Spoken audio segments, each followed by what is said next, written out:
Hey, I'm Sharon with River City Cemeterians. I'm in Richmond, Virginia, in Hollywood Cemetery, and I'm actually at the grave of Mary Johnston.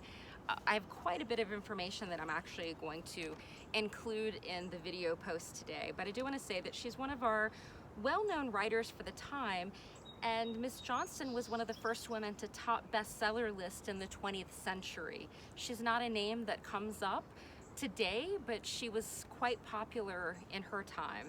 Her 1913 publication, Hagar, is arguably the most controversial. It was considered an early feminist novel, and some of the women who read her books, and they were more traditionally focused women, they refused to purchase any of her novels after that publication. She wrote a novel in 1914 called The Witch, which was about a woman in the 17th century who was accused of witchcraft. Now, we're going to read her short story called Nemesis, which was published in 1923. Many scholars believe that she was very much ahead of her time. The story Nemesis depicts the lynching of a black man in a small southern town. The story dramatized the events following the lynching and even included a psychological impact of those involved. This was published 7 years before the Association of Southern Women for the Prevention of Lynching was even founded. Walter White with the NAACP wrote Johnston to say that he had never, quote, read any story on this great national disgrace of ours which moved me as yours did, end quote.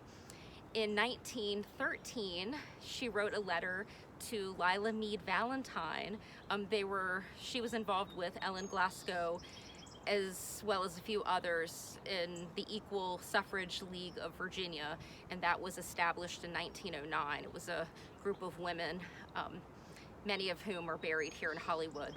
But the letter to Valentine, Mary Johnston defends black women and encourages their inclusion in the suffrage movement.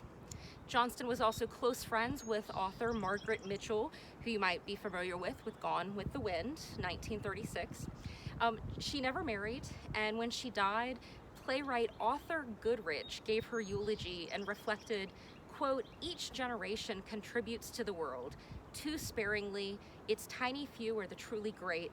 Mary Johnston was, I believe, one of those few in our time. So this is the grave of Mary Johnston here in Hollywood Cemetery.